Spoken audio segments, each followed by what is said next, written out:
ऐसा दुष्कर्म police station के अंदर बेटी के साथ कैसे हुआ? आप बदलापुर पर नहीं बोलेंगे, आप बिहार पर नहीं बोलेंगे, आप उत्तराखंड पर नहीं बोलेंगे, आप उत्तर प्रदेश में नहीं बोलेंगे। आप सिर्फ और सिर्फ गंदी राजनीति महिलाओं के साथ दुष्कर्म होने पर करते हैं। ये वीडियो जैसा कि मैंने आपको बताया, हम उनकी आइडेंटिटी रिवील नहीं करेंगे, लेकिन ओडिशा की एक बेटी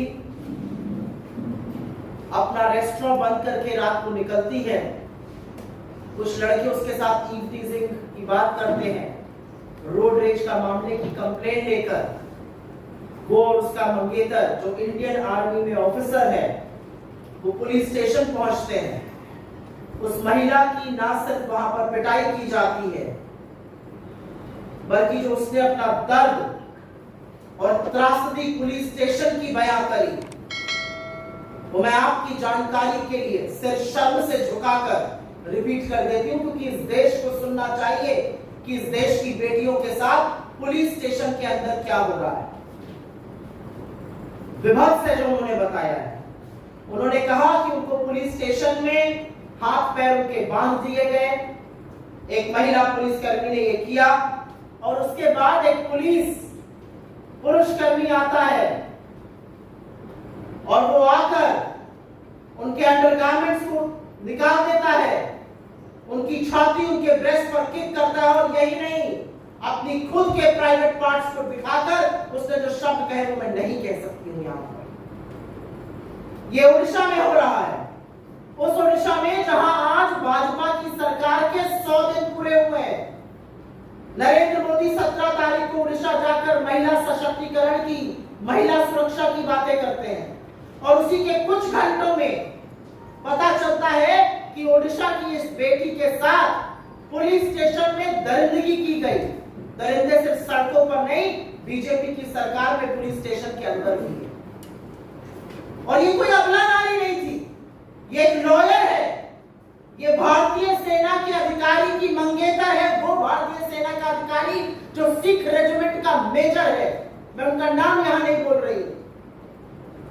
सिख रेजिमेंट के एक मेजर की मंगेतर के साथ देश अपना ऋण इस तरह से चुका रहा है। ये वो इंडियन आर्मी ऑफिसर्स होते हैं जो रेगिस्तान की तपती गर्मी और सियाचिन की हाड़ कांपती ठंड में इस देश की सरहद की सुरक्षा करते हैं, और एक कृतज्ञ राष्ट्र उनको इस तरह से इस चीज का इनाम दे रहा है। वो लड़की चिल्लाती रही, मेरी मदद करो, मेरी मदद करो, और उसके बाद भी उसकी मदद करने के लिए कोई आगे नहीं आया। और ये असलियत है कि लड़की का असली यौन शोषण ओडिशा के एक पुलिस स्टेशन में उस सरकार के पुलिसकर्मियों द्वारा हुआ जो आज अपने 100 दिन बना रही है। ऐसा क्यों है कि जहां जहां भारतीय जनता पार्टी की सरकार बनती है, तथाकथित डबल इंजन की सरकार, वहां पर रक्षक भक्षक बन जाता है। ऐसा क्यों है कि भाजपा शासित हर राज्य में विक्टिम शेमिंग का मामला सामने आता है? पहले पीड़िता के चरित्र पर सवाल उठाए जाते थे, अब पीड़िता का यौन शोषण पुलिस स्टेशन के अंदर पुलिस के दरिंदे कर रहे हैं। ये क्यों होता है भारतीय जनता पार्टी शासित राज्यों में? और एक बात तो सच है, नरेंद्र मोदी दौड़ दौड़ कर इधर उधर प्रचार करेंगे, एक शब्द इस पर नहीं बोलेंगे। उनकी महिला मंत्री इस पर एक शब्द नहीं बोलेंगी। इस देश की महिला बाल विकास मंत्री कौन है? अगर मैं आप में से 10 लोगों से पूछूं तो एक व्यक्ति शायद इसका जवाब दे पाएगा। महिला सांसद इस पर नहीं बोलेंगी। हो क्या रहा है इस देश में? पुलिस को देखकर जिन अपराधियों की हाड़ कांप जानी चाहिए, उनसे बचने के लिए जब एक औरत पुलिस स्टेशन जाती है, वहां शरण, वहां सहारा, वहां मदद मांगती है, उसके साथ यौन शोषण पुलिसकर्मी करता है, तो फिर सुरक्षित कहां है इस देश की आधी आबादी? कौन से सशक्तिकरण की बात होती है, ये जानना आज क्यों नहीं जरूरी है? और क्या आधी आबादी के लिए इस देश में कोई जगह नहीं बची है? और एक बात और सच है, और इस बात को मैं प्रबलता से बोलना चाहती हूं, क्योंकि